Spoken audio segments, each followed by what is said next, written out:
Hi, I'm Brandon Gill. I'm a constitutional conservative. Can tell you, proud to say that on the first day of my campaign, I endorsed President Donald Trump. I'm even more proud to say that Donald Trump has honored me by endorsing me in my run for U.S. Congress here. I've also been endorsed by the House Freedom Fund, which is the political arm of the Freedom Caucus, who are the most conservative members of Washington. I've also been endorsed by Representative Ronnie Jackson and Troy Nehls, and I hope that I can earn y'all's support as well. First, I'll tell you a little bit about myself, though. I grew up about 150 miles west of here, down the interstate, in a little town called Eula, which is just south of Clyde. I grew up on a 1,000-acre cattle ranch out there. We had about 300 head of cows, 4 dogs, and a donkey named Barack. I made my way somehow into the political world. I've been in all over the conservative media space as well, and now I'm running for U.S. Congress. Well, Brandon, I have 4 different groups here from local political folks here, and we're going to get you questions from each 4 groups. The first one is from the Wise Republic Party, and this is it. What is the purpose of our government in the world, and what, if any, relations should we have with other countries?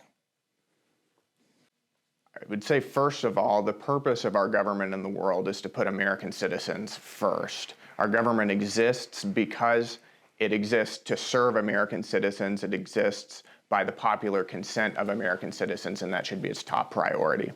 I think its role in the world should be based on America's interests, meaning I do not think that America should go and get involved in needless foreign conflicts. I don't think that that's consistent with the role in the world that our founding fathers had for this country. But I do think that we should protect our interests abroad.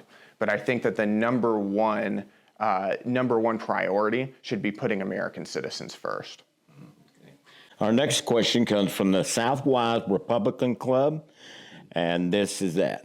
Immigration and protecting our national sovereignty are always talking points, but never get solved. What would be your solution in creating a merit-based immigration system and protecting our borders?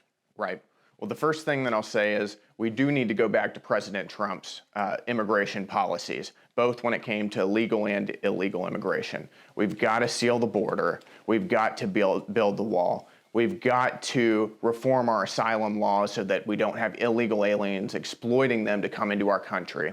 But beyond that, listen, over the past 3 years, Joe Biden has imported somewhere around 8 million illegal aliens, and the reality is we don't even know how many. And if we want to save this country, we absolutely have to tell those illegal aliens you need to go back where you came from, and if you're not going to, we're going to deport you. I think that mass deportations need to be a key part of any Republican platform going forward if we're going to save this country. And I think on the legal immigration side, we have between 250 and 500,000 illegal immigrants who come into this country via chain migration, and that has to end. Mm-hmm. Our next question comes from the Patriot Society in Boyd, Texas. As an elected member of Congress, you will swear an oath to the U.S. Constitution to defend against enemies both foreign and domestic. Will you author and support bills to defund the FBI and any other federal agencies weaponized against the American people? And please explain how you might accomplish that. Well, the quick answer is yes, absolutely. I was a producer of a movie called Police State, which just came out a couple months ago, which explained how the federal government has used these agencies, weaponized them against conservatives and Christians to try and put a cooling effect on political opposition to the Biden regime and to the left-wing apparatus. So I do think that it is absolutely important that we defund the FBI. I think the way that we do that is Congress does have the constitutional power of the purse, so that is entirely their prerogative. They also have the power to oversee these agencies and to drag these people before Congress, put them under subpoena, and figure out what in the world they're doing that's unconstitutional. And we know, and we should be doing that.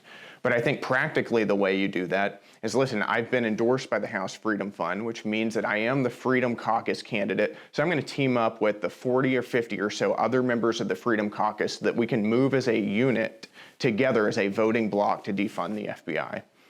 Very good.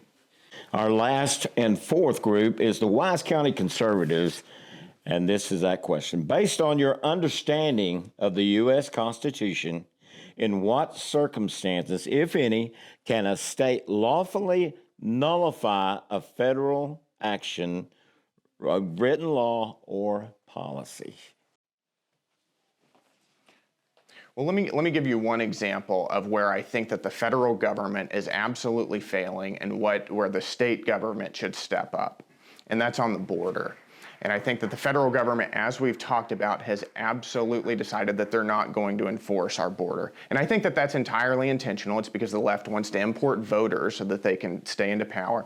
And two, it's so that they can sow the seeds of chaos and destruction, which create a very fertile environment for big government and socialism, and that's the direction they want to take this country. That's why they've kept this border open. And I think that what Governor Abbott and Texans in Austin should be doing is saying, listen, if you're not going to do this, then we will.